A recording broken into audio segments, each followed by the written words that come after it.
We found what we're looking for. I'm still impressed to be April 1st to still be in flocks this big.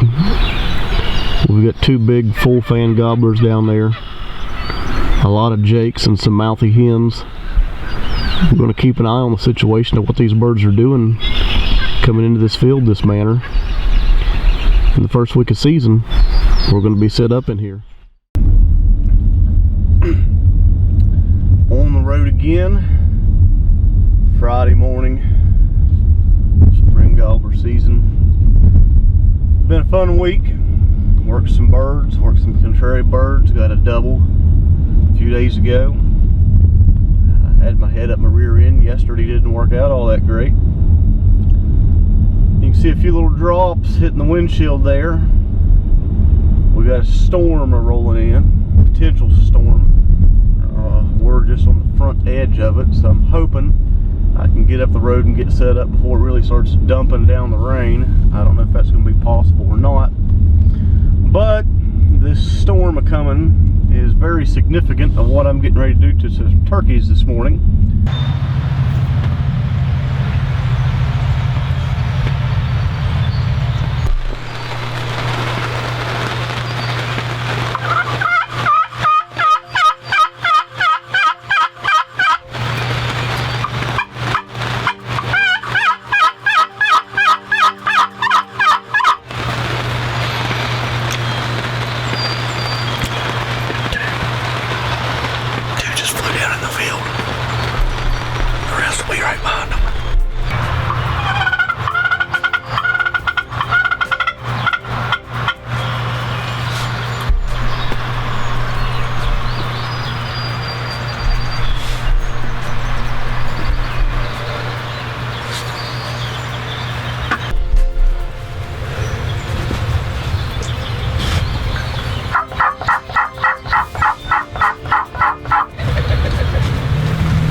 That's how you make the thunder roll, baby. Game over and tagged out in West Virginia. He put on a show, and that's what it's about. Too many people that are deer hunters get caught up of, oh, is it a 3.5 or a 4.5 year old? Is it mature? Is he a 130, a 140, a 150? You know, the beauty of turkey hunting, it's all about the show. You know, a full fan gobbler come in and beating up that Jake decoy like that, you just can't replicate that excitement. You can't replicate it. It can't be simulated. It can't be reproduced in any other way, shape, or form other than getting out in the spring and enjoying it. This is number 2 for me here in West Virginia. I got my first bird a couple mornings ago. So I'm tagged out. So I'm going to be chief camera guy and blind and decoy carrier and hauler for everybody else. But it's been a glorious, glorious first week of West Virginia. And about a week from today, I'll be packing up to head to Kansas and Nebraska. I'm gonna marry him away from my slam. I'm excited to head out there, but you know, to be perfectly honest, I've hunted turkeys in Florida and Kansas so far in my life. It's hard to beat these farms and farmlands and pasture and hayfields and these wooded ridge lines of West Virginia. Something special about Appalachian gobblers.